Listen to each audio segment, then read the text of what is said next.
welcome guys to I Am Comics Podcast, Episode 2. I am your co-host, Josh Casper, and this is... JJ Gerber.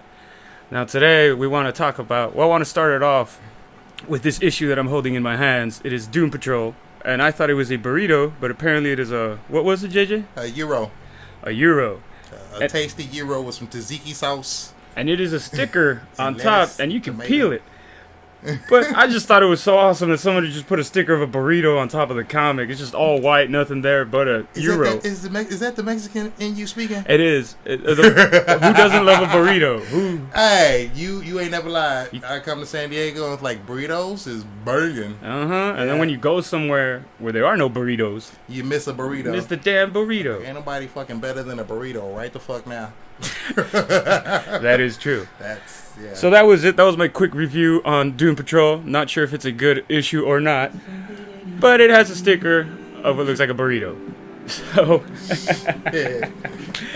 next thing I wanted to say was I wanted to talk a little bit about the Watchmen and what you thought about it, JJ. Not the movie, the comic. Watchmen and The Dark Knight Returns, but first we're gonna give a little light to the Watchmen. You talking about like how about the original writing, like Alan Moore's Watchmen, or are you talking about how DC is folding the Watchmen into their universe more, like into it now? They're putting. Do you know that, right? Yeah, they put him in the Rebirth. In case none of Right. you just read it and we ruined it for you, that is the ending of the DC Rebirth issue where you geeking out, you put two and two together. You would care about this. yeah, Keep on talking. yeah, it's Batman finds the comedian's little pen, and then somehow Dr. Manhattan is mentioned in the end, but I don't think he's seen, right? Yeah, it's like you have to put two and two together. It's almost like I would say they're doing this thing where they have the Ozymandias. Ozymandias? Yeah, Something like that? Ozymandias. He's gathering up people on the low, and taking them out of like continuity or space or the DC universe and sequestering them to the side. You know, whatever he's doing, I don't know. He took Doomsday, did that too, and he took not Tim Drake, the one after Tim Drake. Shit, I forgot. No, it's Tim Drake then. No, yeah. There's Dick Ward and then Tim Drake, right? There's two more after him, I believe. No. There's Not Damian Damian. Wayne. And then Why am I blanking right now? I know. Look at you. You're not as geeky as you thought. I guess not. But We'll figure it out. We'll get back. he to you just guys. died in one of the latest issues of Batman, and it was a beautiful illustrated comic book. Dope. I bet somebody right now is listening is just like screaming the name, like, you dumbass! I How do you not know know. the name? That we don't know all the Robins. That's horrible. There's Tim Drake. Tim Drake. There's Damian. and freaking Todd. Todd's the one that just died. Yeah, Todd's the one with the Joker kills. No. Jason Todd. Jason Jason Todd. No, Todd. so Jason Todd is the one that just died. No, The one before, it was I guess we've been saying Tim Drake, and it's probably the right one all along. It has been Tim Drake. He died because that's right. There was fucking Dick Grayson. There we Grayson. go. There was Tim Drake and Jason Todd. and Damian Wayne. And then so we've been saying fucking the right name the whole time. Dumb. that will happen sometimes, ladies and gentlemen, for you listening out there. But Fuck that. We should know this. I know this stuff. You should know this. hey, man, I know it, but it blanks. And hey, I came up, redeemed myself. We got it. It's all good. But No, back on topic. This dude has been taking certain characters from the DC universe and sequestering them away from the continuity and in fact. So Batman thinks he's dead. People don't know that Doomsday is still around. You know, it's all these things.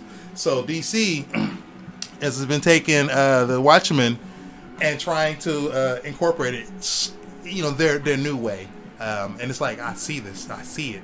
So you have Dr. Manhattan, and I think he's going to be one of those big giant entities that's going on in the DC Universe storyline right now. But like a Galactus kind of? It's not a Galactus. Well, yeah, kind or of Galactus the Watcher thing. kind? Yeah, I would say the Watcher they've been taking all the energy from certain characters, like the Speed Force and the Green Force and everything, yeah. from Green Lantern, and they've been having different people like get like converge into these bodies, and they're huge like Galactus and everything. But like so far, I think it's 4 of them. So celestial type characters. So I think it might be Dr. Manhattan becoming one of those, or is one of those or something, or of them or something. So they're slowly trying to integrate it into the DC universe. They did the thing where Batman finds the button or pen from the comedian, and it's like, oh, what's going on? You know, they're like, what? But he finds it in his cave, right? He finds it in his cave, which is like, how did this get? Either it got embedded in the mountains, or in the rock, or whatever. Who the hell would have put it in Bruce Wayne's cave? Like, you know what?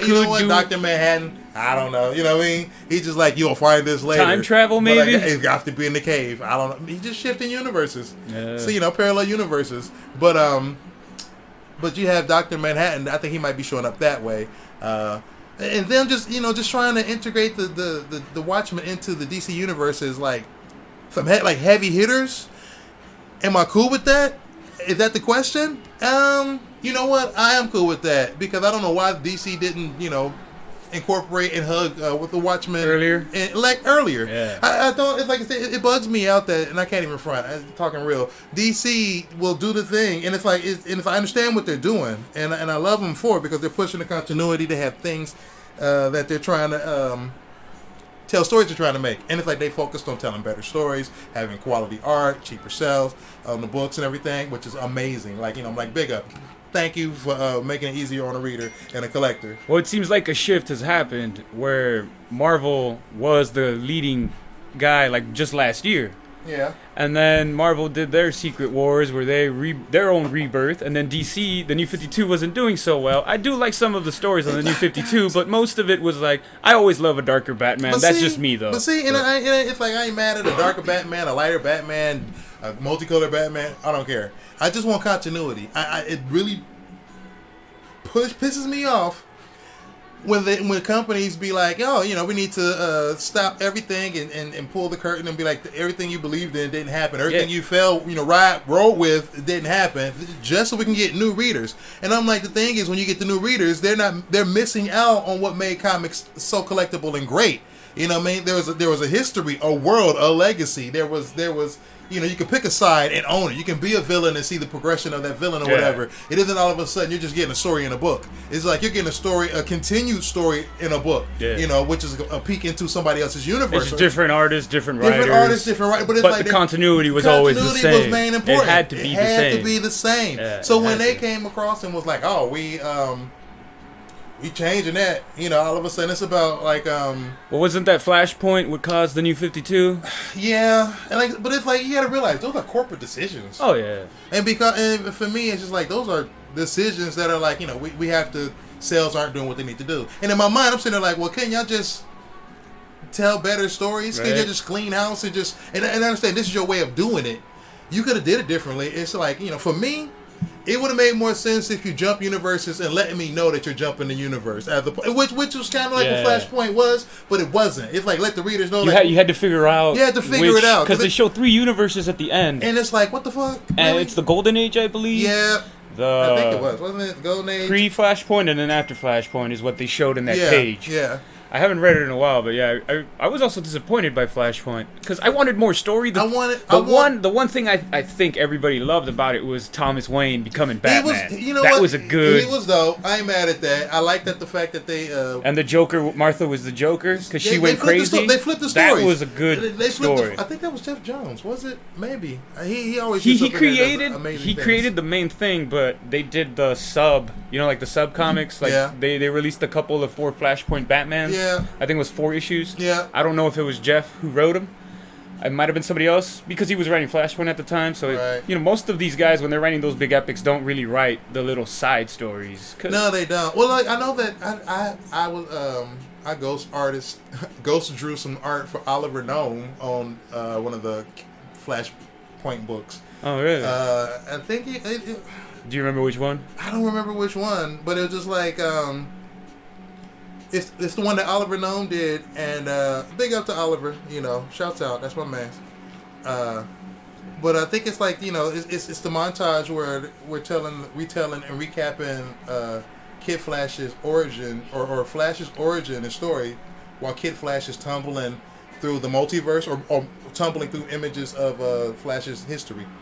And then he comes back and to life at the end of it. I think I don't remember. So it probably was a Flash then. It was Wally West coming back. Okay. You know how they kill. Well, because he disappears during Flashpoint, and then he comes back during Rebirth, and that's what was missing at the New 52. So that's what it is. It's that story of him coming back. So I ghost drew on that story. Yeah. But like I said, I want a story where just tell the story. You don't, it shouldn't be some big marketing push. Just make the books good. Yeah. Like I said, just tell a great story and have some good artwork on there instead of just having artists fill in. Instead of just having writers, get in there and just tell a joke or tell a story. I got a story. You need to push the continuity. Don't do what is expected. Right. Because then we already expected it. Right. Do something new, something fresh, something I've never really seen with Batman, which would be awesome. And then, going back to Watchmen, what I really don't like about Watchmen was I loved the story in the comic, but when you read it again and again, it doesn't seem to have that staying power. Hold up. Well, no. Well, there's some colleges that have it as required reading. And they made a movie off that motherfucker. They put money behind that. It's like Alan Moore was just like, y'all do this in the movie, I'ma curse it. I'm not messing with y'all. He like that. I like the story and it was cool. And for the time when it came out, it was about the time. It's all about the time. I think in the era. I think that book, I read it the first time. I read every single thing that was on that book. The second time I reread it, I was like, all right, I'm going to skip the part. Yeah, everybody does, though. Everybody does. Where the man and the... Everybody in the boat and all that stuff and all that heavy text and everything. Yeah. It's like you learn to skim through it and be like, I don't need that. For people who don't know, if you are going to read The Watchmen, I would recommend reading it all the way through the first time. And if you want to read it, do it without reading the parts of the newsstand guy and the kid reading the comic book. Yeah. Because I get what he's trying to do, but take that out of there, and the book is so much better for it. Yeah, and that's what I think what the movie did. That's what the movie did. They took it out. At the last scene, they show the two guys hugging. They took it out, and then they have it where, during the campaign of selling the movie, they had different type of cartoons and other type of ways of telling those other stories. So, you gotta, what they were really trying to do was just honor what came before them. Because with the Zack Snyder, he was like, I love this book. And he's clearly a director who will honor his people that he loves. He's like Frank Miller. He would try. He was like, because he has a different medium to tell a story in. So he's just like, I'm down with this. And it's just like, but he gets such power. Okay, now you're getting me started on Zack Snyder. You can get started. Okay. Go ahead. 300, I thought was an amazing movie. 300. I loved it. Who did not love 300? Watchmen is the same. The movie is the same as the comic for me. You got to rewatch and reread it so you can fall in love with it. You got to keep doing it. Deep. You got to watch it. And you got to watch it and be open-minded. And then it's just like you watch it again, you be like, wow, this is a beautifully told, type movie and everything. It is, but you don't appreciate it the first time. You gotta the book and the movie. You have to, because people are comparing. Because people are comparing. They're both like movies. They're a movie and a comic book that's multifaceted and layered. It's deep. And it's like it says something about the time. It's got characters that are you can relate to, and it's like you just feel it. And the fact, I understand why, it took so long. It seems like, it's done now. But, it was a long time in the making for them to try to do 300. I mean, not 300, but... Watchmen. Yeah. Zack Snyder was trying to push that for a while. They were trying to work on it, get the script done. I remember that era. It was like, damn, that's going to be interesting to see. You know what I mean? Yeah, because that movie, like I said, I walked away from the theater not mad, but not happy. Like I wasn't satisfied. You weren't satisfied. I was like, I gotta watch this again. It's those movies where I'm like, I gotta watch this again, but I'm not gonna pay however much it is to rewatch it. I'm just gonna download it, or I'll just wait till a friend has it, And that's happened before. Hey, but I own it. The other thing with Zack is freaking Sucker Punch, which I thought was gonna be an amazing movie. It looked beautiful. It was visually I saw it in the IMAX. I was like, wow. Movie too? But it was very misleading with the chicks just dancing, and that's mesmerizing. I get that, but it was like, no. It's Apple House. Would you have seen it if it was more honest? Being like, she's a crazy girl, and she's dreaming of a place, and then within that dream, she's dreaming again of some other place. You know what I mean? So it's like you just described Inception. I know. Well, I don't even know which one came first. I have to watch Inception. I have it, and I have to watch it. One of them stole off of each other. That's the important thing to get across. Like, I don't say that Zack Snyder, like that robot samurai with the machine gun thing. That was from Francis Lanier Yu. I forgot the name of his book, but he was doing it at Wildstorm at the time, with the High Tide or something like that. It was one of his visuals that he drew in the book. He had this giant robot samurais with machine guns. Yeah, Zack swooped that shit straight the fuck out the book. Funny thing though is I could have sworn I've seen that so many times before, just in anime and in mangas. Maybe not that exact version, but the version. samurai mech kind of guy, or the samurai with the big old machine gun. Right. I know that Francis did it in a way that it was like, it looked dope. And after seeing Sucker Punch, I was like, and being in the comics, like, I know where he got that from. I saw that. I know that. Word. Okay, home. You don't even shout him out. Did he get paid for that? Right. Oh Lord, you just saw that and swooped it. Should have called him on the phone, and be like, "Hey, they using your shit in Sucker Punch? Son, your shit look dope in Sucker Punch." They're like, "How's it hanging out with Zack Snyder, man?" He's like, "I don't even know him." I'm like, "What?" Right? He just stole this shit. Well, that's the thing about being a comic book artist. You inspire people because you were inspired and you put it out there. And you never know who's looking. Yeah. And it's supposed to be like that, It just changes when you get paid for it. It changes when somebody's making money off of it. Yeah. When somebody's like, not giving you your propers and respect. Yeah. It can sting you in your chest. It can make you feel like what? Because you put years to doing the craft, you put time, you put experience, you put all that, and you want to know that you're getting something back from it. No doubt. I think we all want to be appreciated for who we are and what we do, regardless if you shoveling shit or counting millions of ones. We want to be appreciated for what we do and bring to the table. We want to be the best at what we are doing, and some acknowledgement. Even God wants to say, get his props. That's what we say. Amen. Thank the Lord. Big up.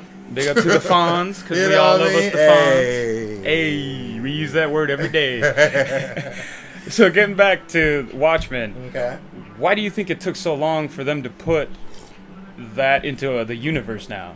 And what universe does it exist in? If DC has so many universes, what universe would the Watchmen be? Would it be in our DC universe? No, I was, in my opinion, from what I know, with the Grant Morrison, when he, they asked him to do the multiverse, DC will destroy it and pull it back and destroy it. I'm like, just own it, just own it and run with it.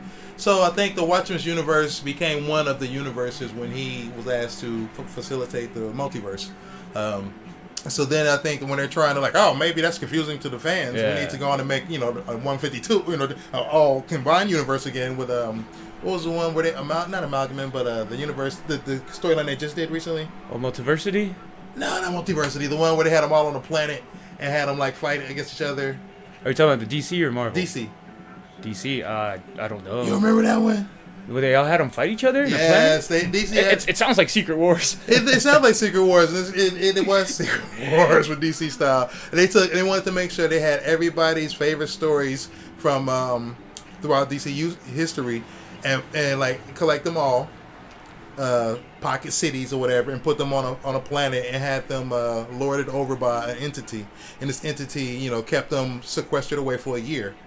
Oh. And then it's when he got decided I'm gonna I need to find out more or own the universe or do something weird. I can't remember. He freed them all and told them, you got to battle, and it's whoever wins the content will be continued or folded over into natural continuity and the real continuity. Oh. So the chance to bring back old school characters and storylines that were popular with DC fans. Yeah. That's how they got the post Superman, Lois Lane, and their son now. Okay. During that storyline, he was one of the stories, Lois and Clark was one of the storylines that they were running in that launch. And so when they fought it all out or whatever, he was the one that won. And so now they rolled it all over. He just stayed low key. How did he win though? Did they have people fight? Vote? They had vote, or did they just everything? Was I want to say I don't think it was the fans getting a chance to put any 2 cents in. That would have been dope.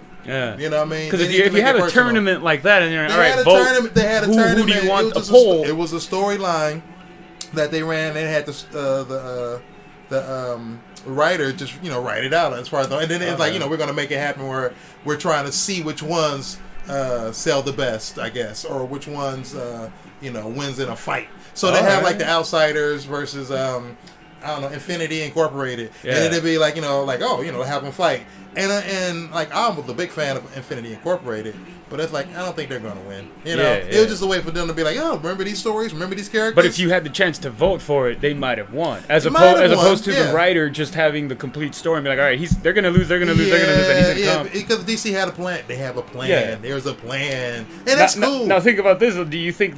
I doubt they did, but. Do you think they had the plan of introducing the Watchmen in this Rebirth, even when they were at New 52 or even before New 52? Like, how long does a company like that think about? Be like, what was the name of that storyline that they? It's on the tip of my tongue too. But when they, they have a plan for all this stuff, man, and it's just like they're trying to figure out what's the way to keep selling these books. Yeah. And I ain't mad at that. Push this story and keep it going. I'm not mad at that. And it's like, are they running out of ideas is a better question. Are they getting desperate is another. Are comics getting desperate? That is happening a lot. Is it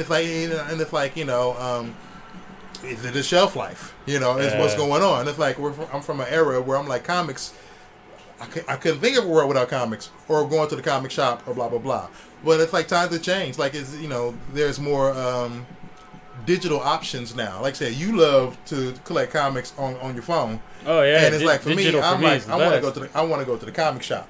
I want to be able to touch it, sit on the toilet with it. You know what I mean? Yeah. I'm trying to fucking Not that I can't sit in the toilet with my phone as well. It's true, but it's different. I get what you mean. It's different when you when my battery dies, I can't read no more. No, you can't. You got the book with you. The only there's like pros and cons to this. A lot. Like, there is. Like I don't want to carry like 15 comics with me in a bag or in my hand when I can have.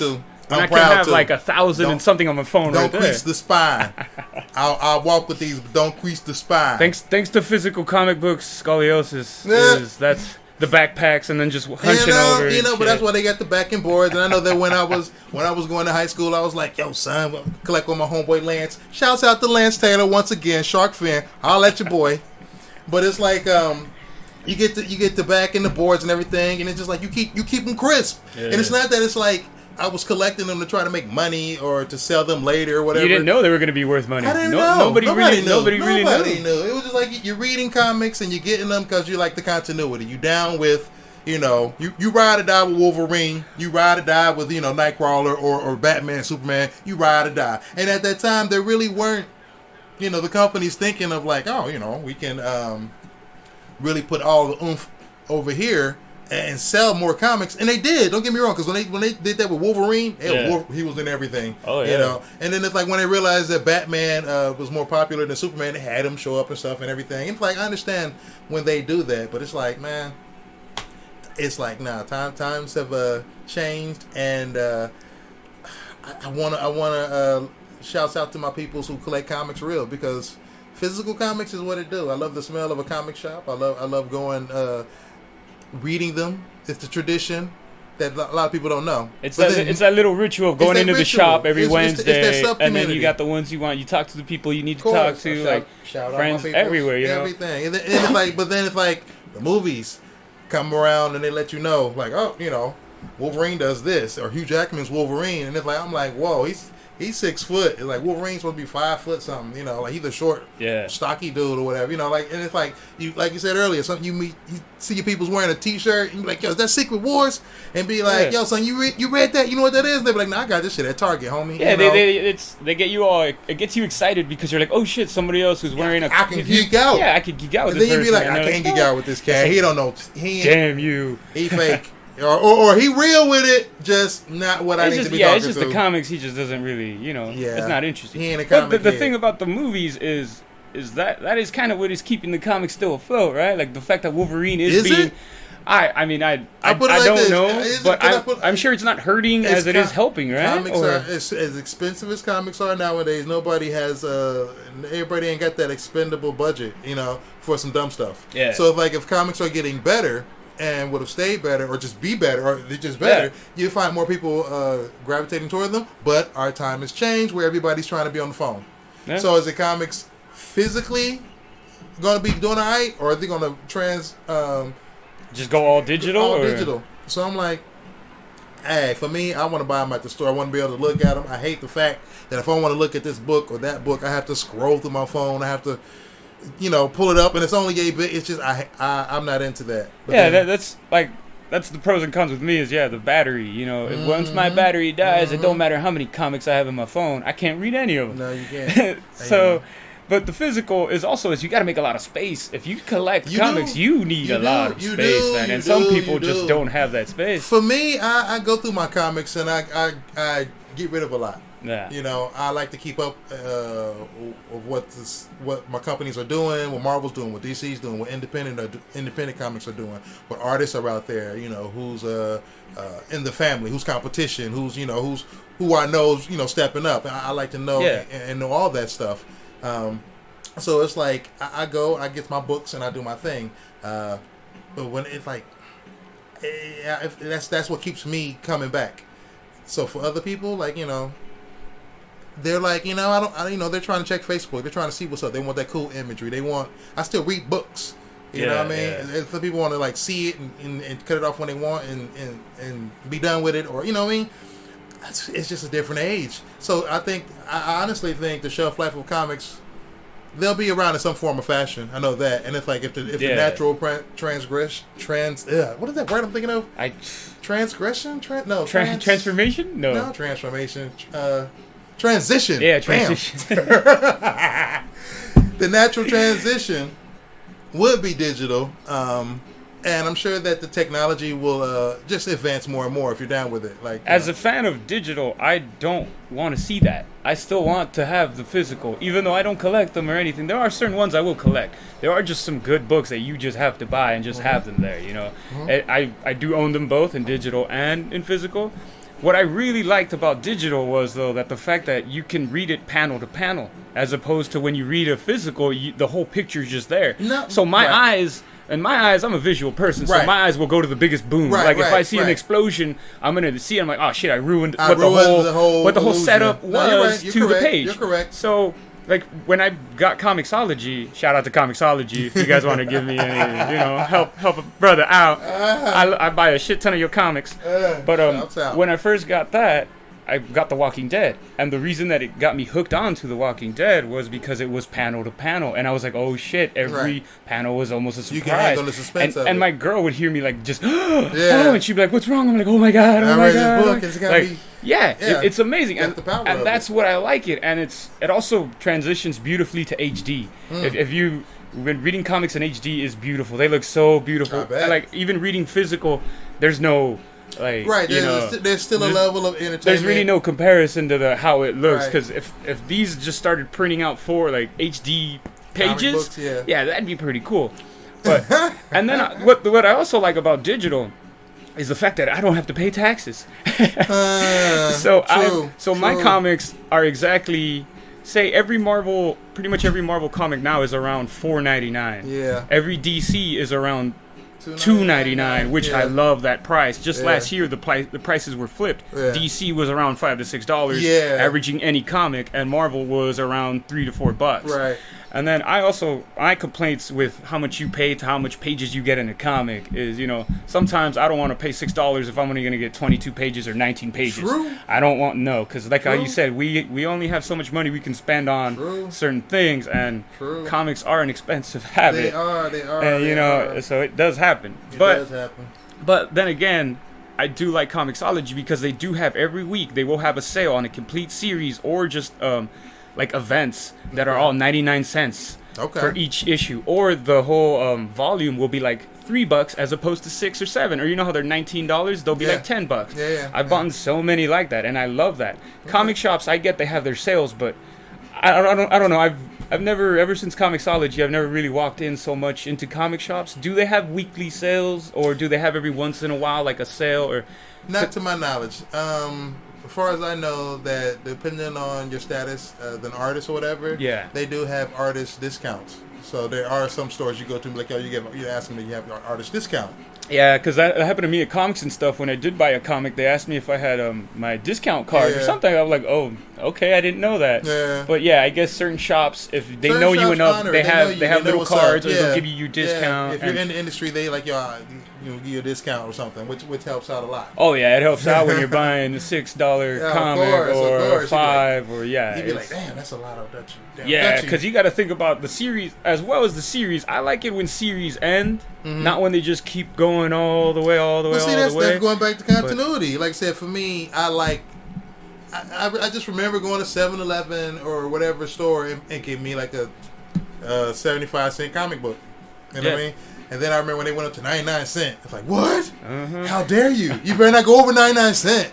And then they went over there and like, well, they're $1.25 or something like that. Then it was just like, it just kept going up. We were like, what the hell? But at the same time, I kept with it. The art and the writing has improved. It did improve. Vastly. It did improve. If you read a book from the 60s and a book now, oh my God, the coloring, everything, the paper, everything is different. You know, the storytelling is different, but you can't discredit the old school. Like I say, like those cats drew the hell out of a panel. Oh yeah, they did what they could with what they got at that time, but it was just, and they fucking made it pop. True. And they went above and beyond. True. Jack Kirby, just what Jack Kirby and Stan Lee had to, what they had to use, and how they made that shit pop. It's amazing. Like, those are good. Like it happens. Times change, and like the art will progress, and companies and audience will demand higher quality of things or whatever. That's why I'm glad there are two different companies like Marvel and DC, and you can clearly tell that one is more classic aesthetics and one is more like flavor, from the streets. Yeah. And that's cool. We have options, and there's independent like Image and everybody else who, if you can make it over the hurdle of getting an independent comic made, then you can fucking put your voice in the choir and get it out there. You know what I mean? Because it's like you can independent books. There's anything, like everything. You can make a book about whatever the hell you want as long as you can get her done. Oh, some of the greatest books I've read are independent. See, you're more of an independent cat than I am. Also. Yeah, I read Marvel and DC. I like them. Don't get me wrong. We've all grew up on them. But I mean, Image Comics to me seems like they're gonna be the #1 beast in a couple years because of their stories, and if they keep creating superheroes, because that's what a lot of people like, that's what DC and Marvel excel at, is superheroes. They don't really excel in a lot of other stuff. No. And that's what Image does, is they excel at everything else. Yeah. But like with Robert Kirkman's Invincible, that's Image, but it's a great superhero comic. You couldn't. I don't think you could have gotten those stories and that in Marvel or DC, because they would want to kill the character and then bring him back, or like how they do all the time. You couldn't tell a story like Invincible at Marvel or DC because they're too corporate. Yeah, and I'll say that Kirkman is at a point in his career where he can do whatever the hell he wants. Yep. So it's like when he was establishing himself and doing. Well, you gotta think too is Walking Dead and Invincible were like 14 years ago when he started. He started, Walking Dead may be a little bit older, but now everybody just is like Kirkman, because it's like Walking Dead is so famous, the TV show. Yeah. Nobody realizes that, when Kirkman started, he was like fresh off of Battle Pope, I believe, and like all those other ones. So he started Walking Dead and Invincible, and then it got, thanks to the show, it got to where it is. Yeah, of course. So it propelled him also, where he's one of the heads of Image. Oh yeah, now he's like, one of the main freaking one of the guys. Big dogs, you know. And it's like because the team is like so compact. What was it? Corey Walker, Ryan Otley. It's Crabtree, Bill Crabtree. Bill Crabtree. You know what I mean? It's like they were like crew before they like their homeboy blew up. Yeah. And they were consistently solid enough.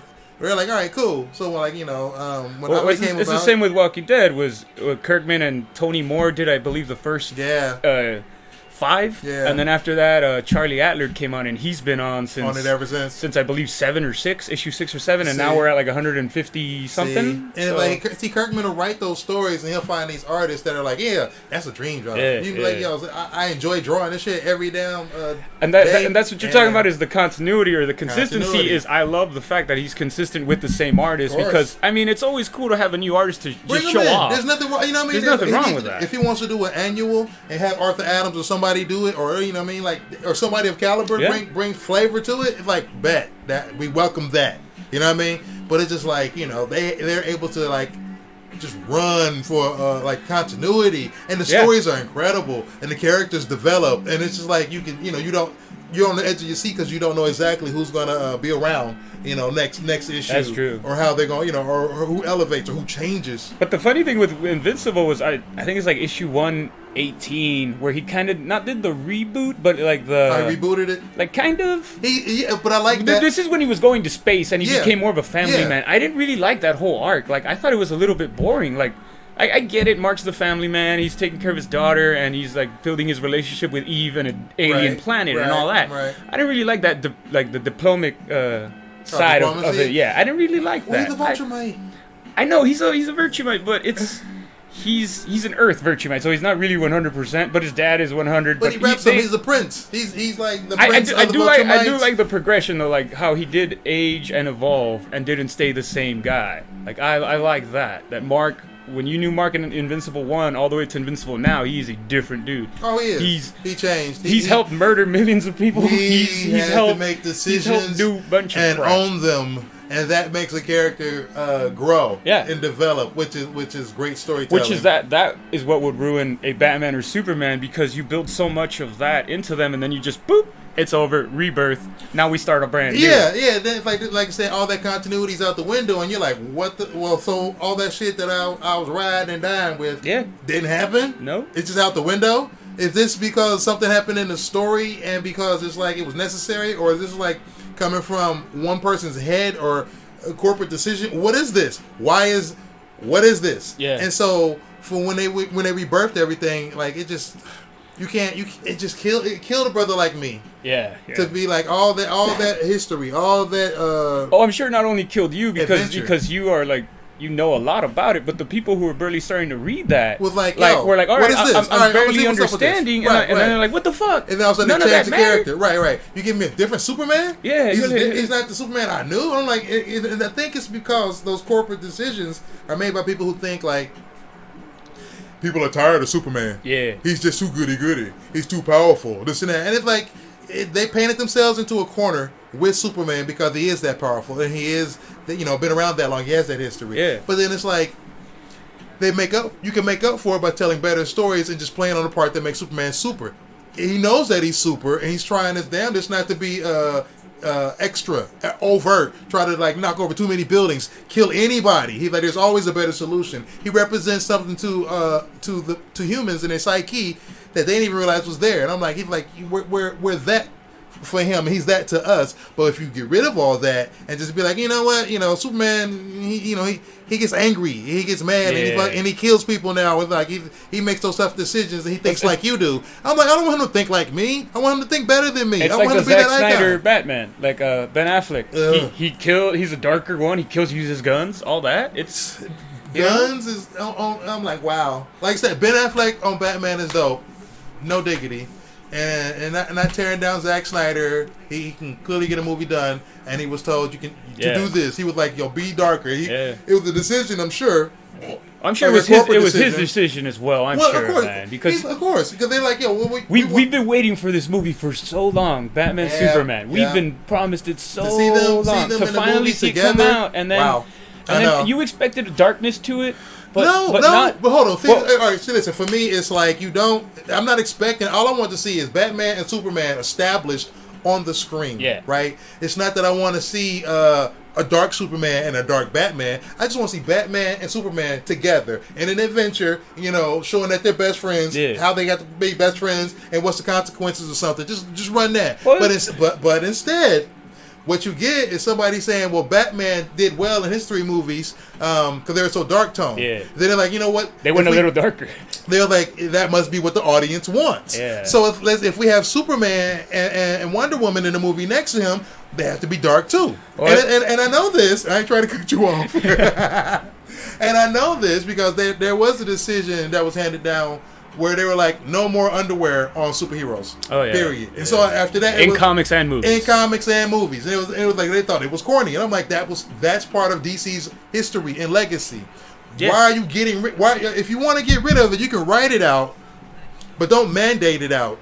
Because then that's just like, that's just too heavy-handed. You know what I mean? Yeah. It's just like, there's a reason why people wore their underwear on the outside of the costumes, and and so people transition. It's like, oh, I'm gonna do that it's a strongman from the circus, Yeah. and I'm gonna put it on the strongman in the comic books. So Superman wears his underwear on the outside. Superman is the strongman, yeah. Right, but it's like when they said take the underwear off and everything. I know that when Wildstorm was one of the company or was the company of artists that they hit up to be like, yo, give us some designs. Yeah. We want to redesign Superman. We want to redesign Wonder Woman. Hit us up with some designs and stuff. Without the underwear? Without the underwear. Yeah. And so everybody in the studio was definitely on some shoulder pads or some radical looking symbol or just change it all up. No cape, this and that or whatever.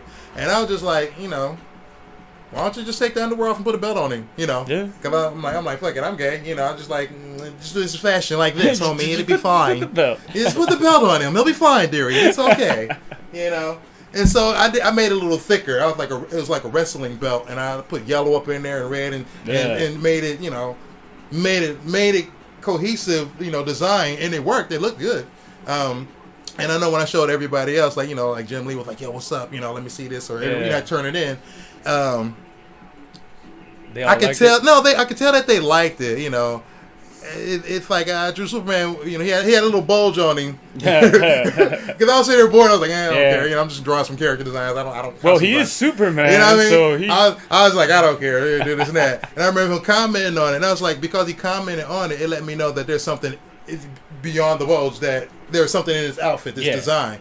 So when they do the new costume for Superman, he has no belt. It's just a belt. And I was like, oh, they took my design. Yeah. I'm like, they took my shit.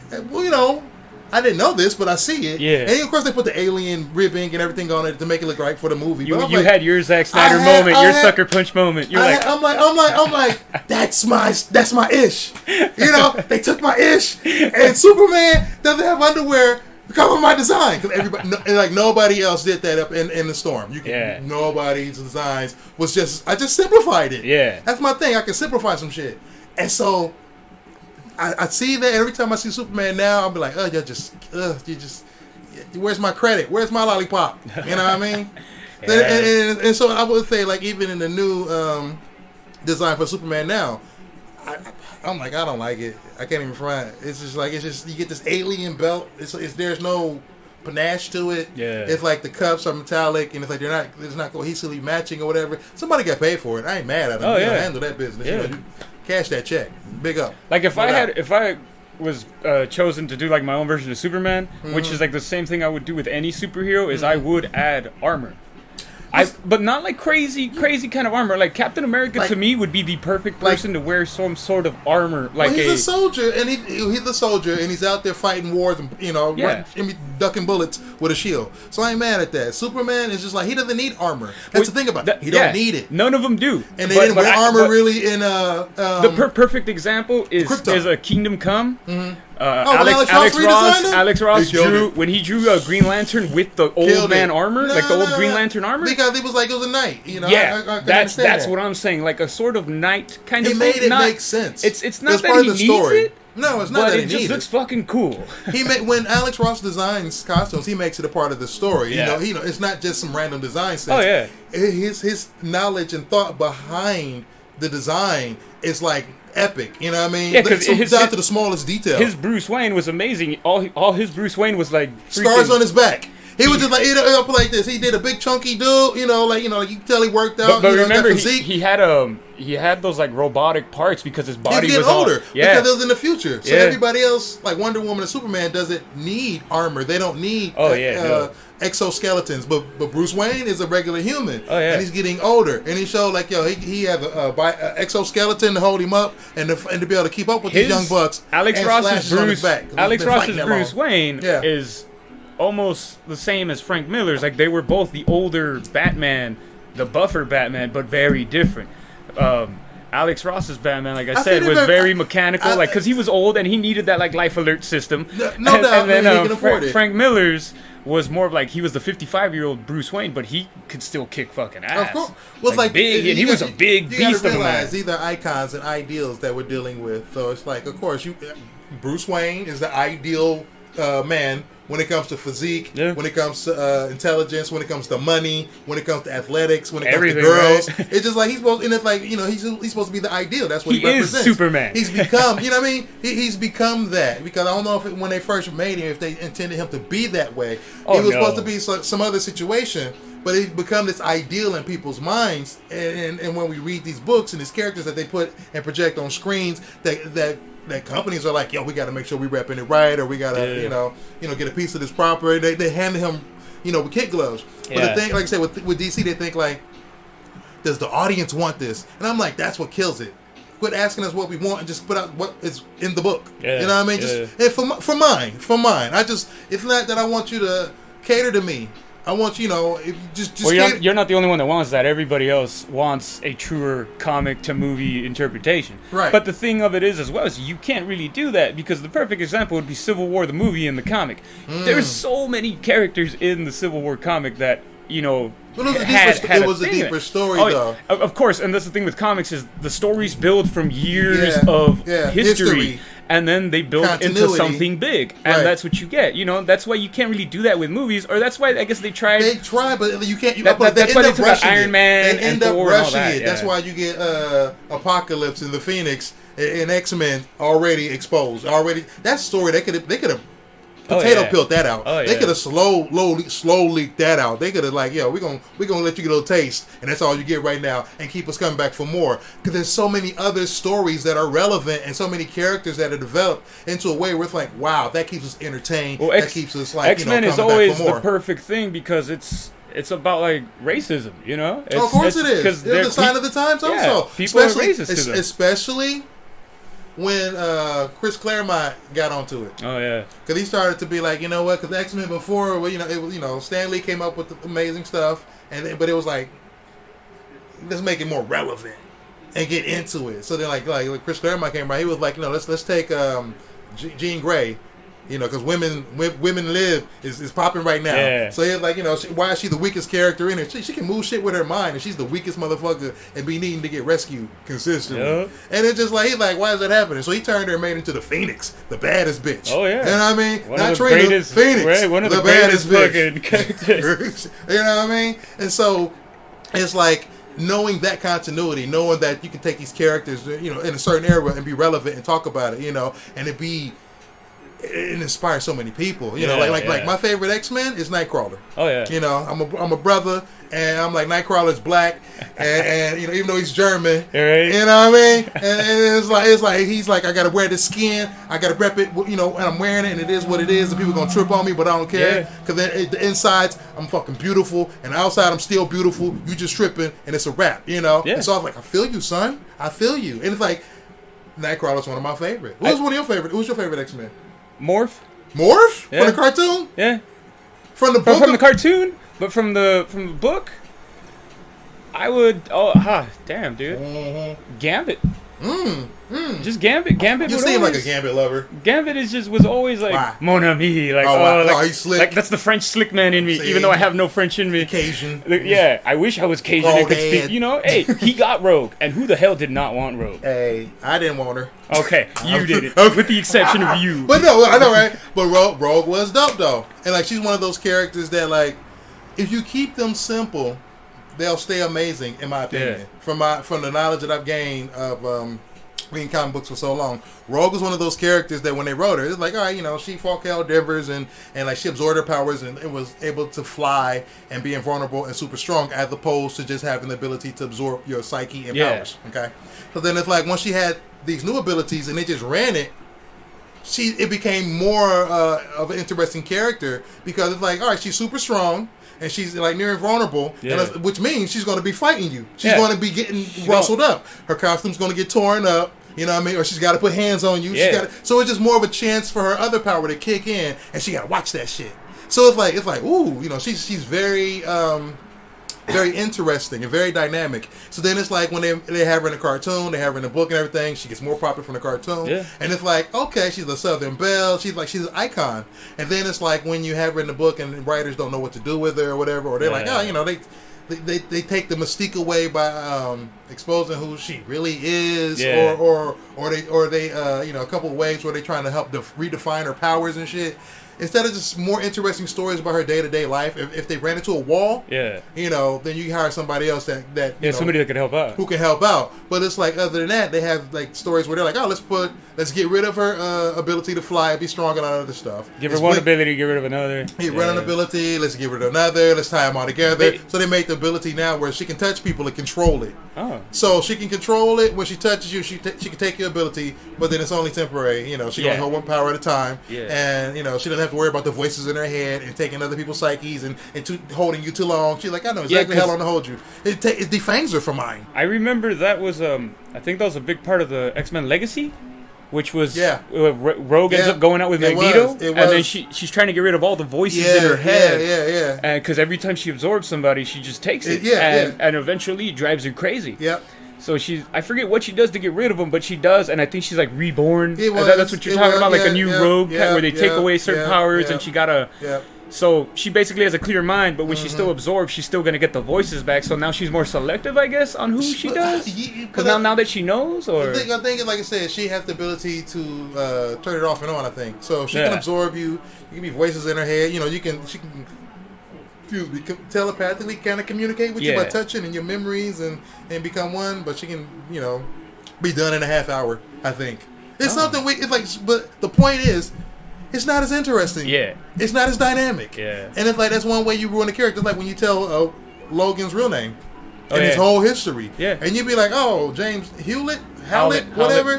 He's he got I don't care. It's just like really. I know him as Logan Wolverine, and that's all I really. He was more cool because he was always trying to find out. It's because it was sadder as a character that he didn't know who he was and how he became, and you fell from it. What the poor Logan, and then you find out some of his past, and like every woman he's dated has gotten murdered. I'm tired of that story.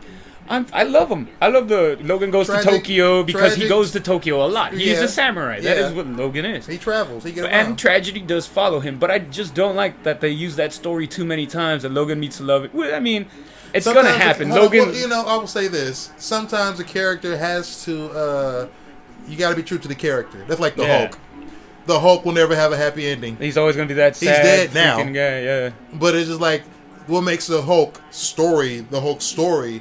Isn't that he had the happy ending. He's constantly looking for some people, puny humans, to leave him alone. He's looking for Betty Ross, but Betty Ross's daddy is a general with all the fucking American resources at him, and he's chasing him down. And he's just like, I just want to be left alone. I'm angry and mad. I want to be with my woman, and I want to be left alone. You know what I mean? I'm trying to deal with this anger. Y'all making me angry. With the dumb that you do, puny humans. And that makes the Hulk story. So if you be like, I'm going to give the Hulk a happy ending, you're done with the Hulk. Well, that is if you're going to finish the Hulk, then he gets Bruce Banner's brains and the Hulk's body. They did that, and they ran it for a while, and it wasn't bad. You could always just end it with like Banner just having a baby, and like a baby Hulk is born, and then that could be cool. And then you could have him carry the torch. You know what I mean? That could be cool. That could be interesting. Instead of Amadeus Cho is the new Hulk, right? Yeah, I don't like that. I don't get how that happened, but then again, I don't really read a lot of Amadeus Cho. It was a situation where Hulk, Hulk. Were they just looking for a new Hulk? No, is that like Marvel's a corporate on a decision mission to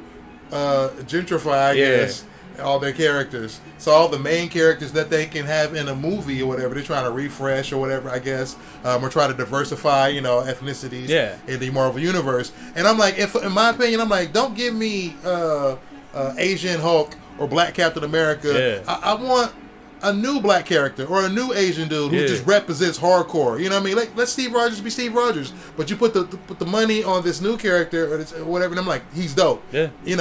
If it's hard to do and you don't know like what really to do, then I'm like, you got to come up with a way to test that. But I don't want you taking my icons, throwing them out the window, and saying, "Here's the new one." I don't like that. But I'm forced to accept it. So that's like there's a new Wolverine, because they killed off the old ones. Was just his daughter. Or his I have man no Logan. problem with Laura. I'm not mad at it either. I love it. I love that. In X-Force, Uncanny X-Force, I believe. Yeah.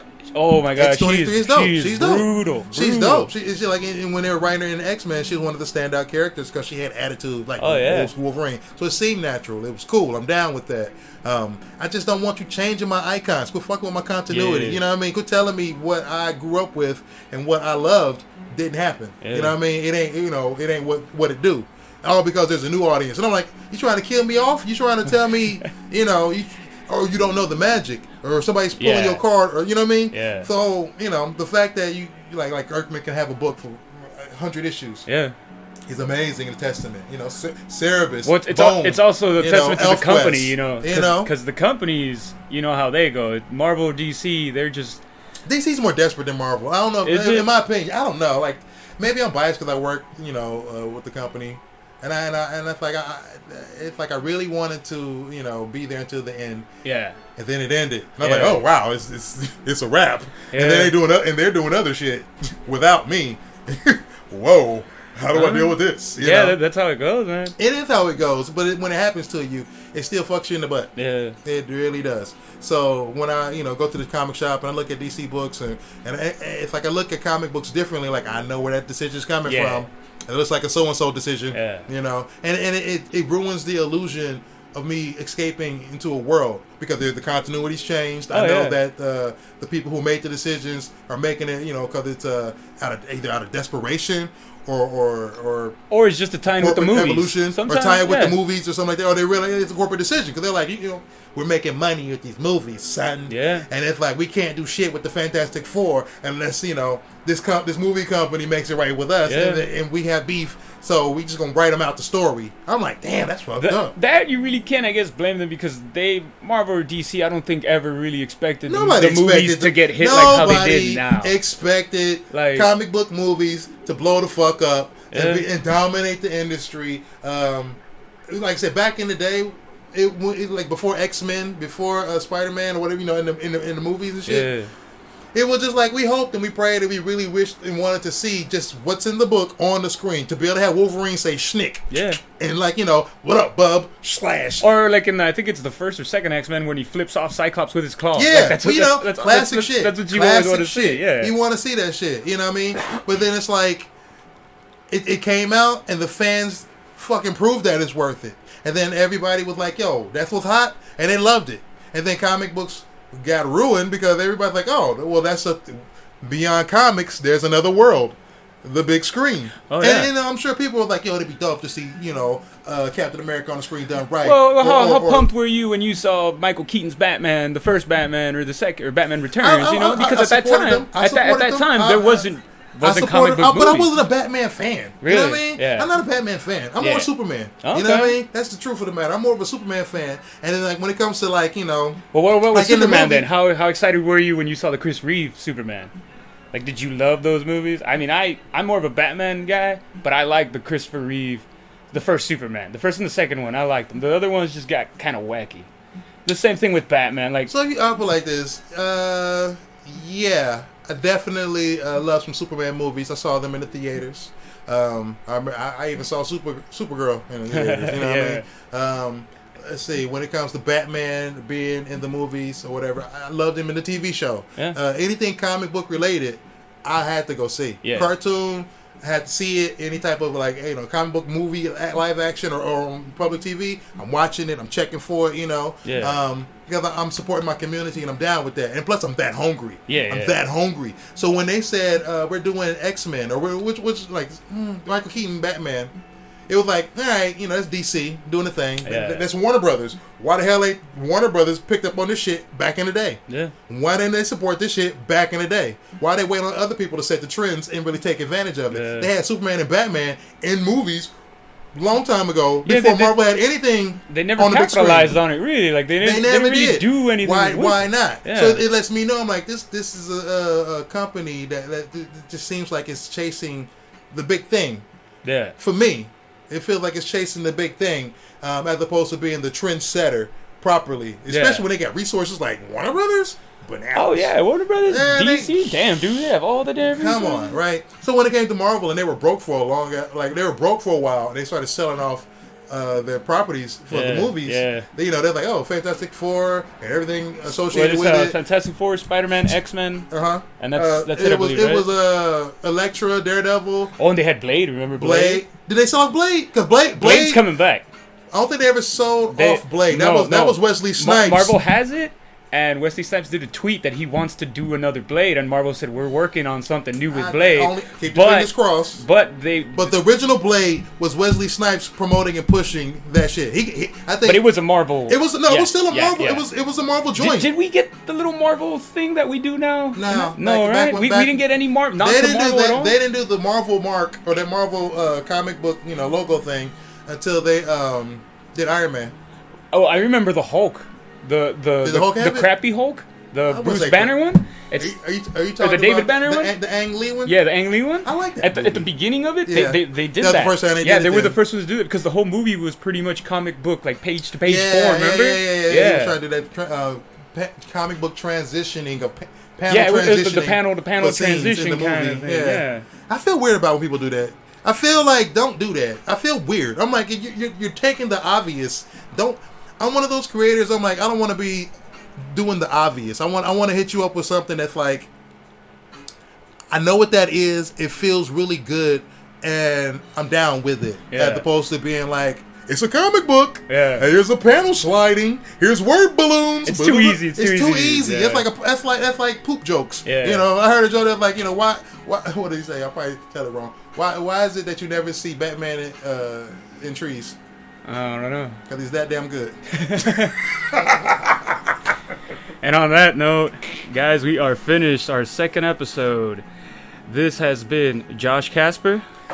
And JJ Kirby. Holla at your boy.